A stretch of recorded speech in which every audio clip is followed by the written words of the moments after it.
Պարոն Գաբրելյան, եթե անկեղծ ես ավելի խորքային լուծումներ էի ակնկալում ձեր կողմից, որ ներկայացվեին ինչպես զինված ուժերում, այնպես էլ ներքին անվտանգային համակարգում առկա խնդիրների, մասնավորապես ապօրինի զենքի կիրառման բազմաթիվ դեպքերն ինչպես պետք է կասեցվեն, հաղթահարվեն, եւ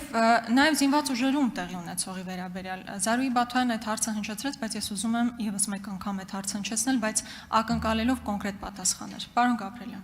միայն 2026 թվականին 7 ամիսների ընթացքում ոչ մարտական պայմաններում ունեցել ենք 8 մահ։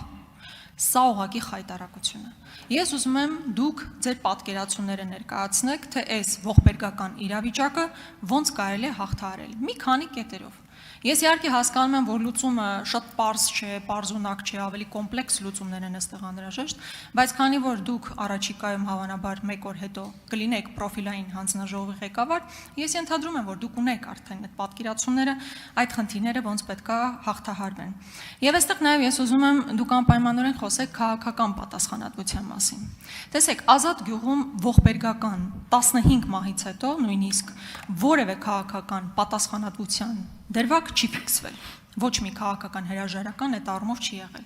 Եվ այստեղ ես ուզում եմ ձեզ հետ զուգահեռ անցկացնել, ոչ թե հակադրության մասով, այլ ուղղակի երևույթների քննարկման մասով։ Երբ որ նախորդ խորհրդարանում դուք ձեր падգամավորական մանդատը վայր եք դրել, հավանաբար падգամավորին ոչ վայել վարքագծի դրսևորման բերումով,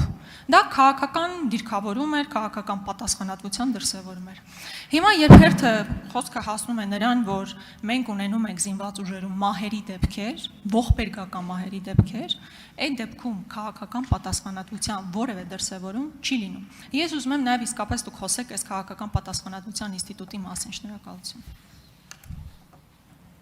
Շնորհակալություն Տիկին Գրիգորյան։ Քաղաքական պատասխանատվության ինստիտուտի մասով ես կարծում եմ Հայաստանի Հանրապետությունում ընդհանրապես ստեղծումից ի վեր ինքը ընդհանրապես հանրային առումով կարամ մի քիչ կոպիտ հնչի, բայց տենց մատների արանքով եմ նայել, այդ թվում նաև քաղաքականությամբ զբաղվող մարդիկ կամ պետությունը ղեկավարած մարդիկ կամ պաշտոններ պետական զբաղեցրած մարդիկ ավելի շատ վերաբերվել են դրան, որ խոսքը բարձրաձայնում ենք, պատասխանատվությունը ստանձնում ենք, բայց երբ որ գալիս է կրելու ժամանակը, տենց էլ պահա անտեսում ենք։ Ինչ վերաբերվում է կոնկրետ ձեր մատնանշված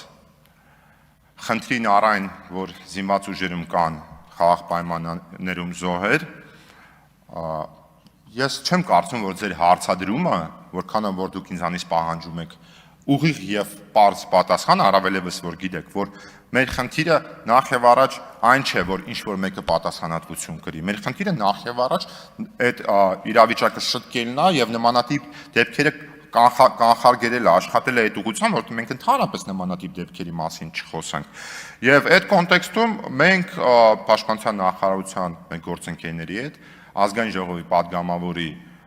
մանդատի շրջանակում վերահսկողության, բայց ալի շեշտադրեմ, հետևողական վերահսկողության շրջանակում մենք պետք է այդ ուղղությամբ աշխատենք եւ հասնենք նրան, որպեսզի մեր զինված ուժերում չենք գուցե եւ չկարողանանք ընդհանրապես բացառենք, որ խաղաղ պայմաններում մահեր չունեն, որովհետեւ բոլորը հասկանում եք, չէ՞, ինչա իրանից ներկայացնում բանակը։ Իշքան էլ մարդիկ ասեն, ես գիտեմ, օրինակ Սեյրան Օհանյանը ժամանակին ասել է, որ բանակը մի նկարագրեք որպես մեր հանրության խտացված պատկեր, բայց ոչ մեր բանակը հենց խտացված հանրության պատկերն է, որովհետեւ դու ծառայության ժամանակ հանդիպում ես մարդուն եւ իր արժանամակարգին եւ որակին, որը որ կարող է կյանքիդ ընթացքում երբևիցե չհանդիպես։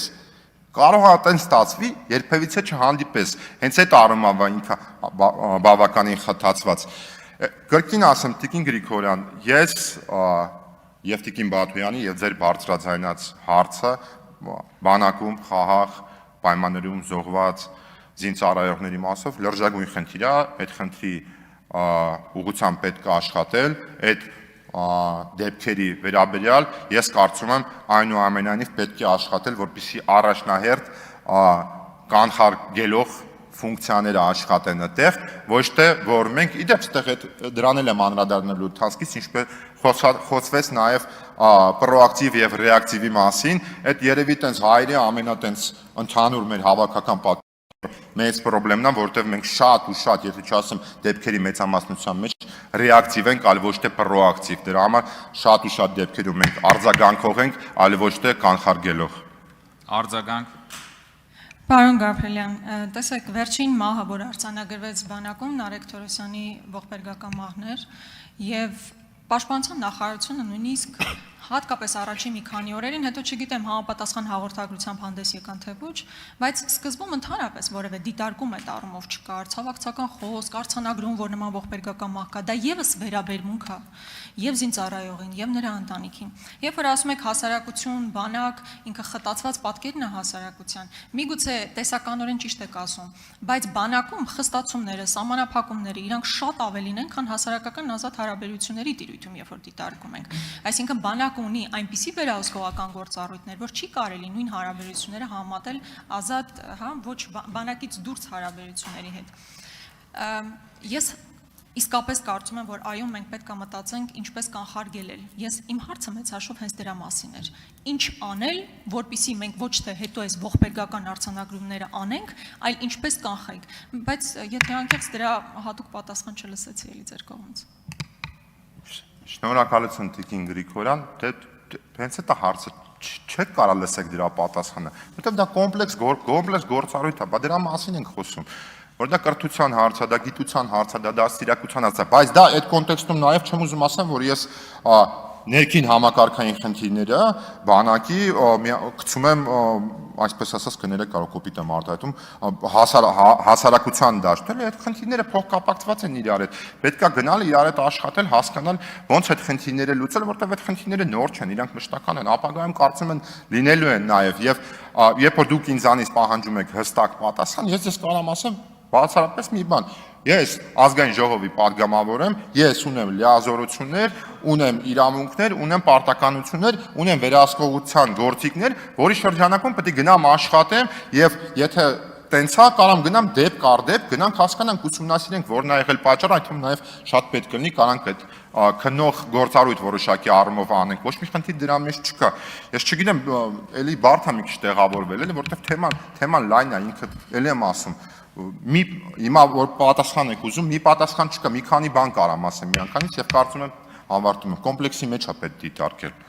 Շնորհակալություն, պարոն Գաբրելյան։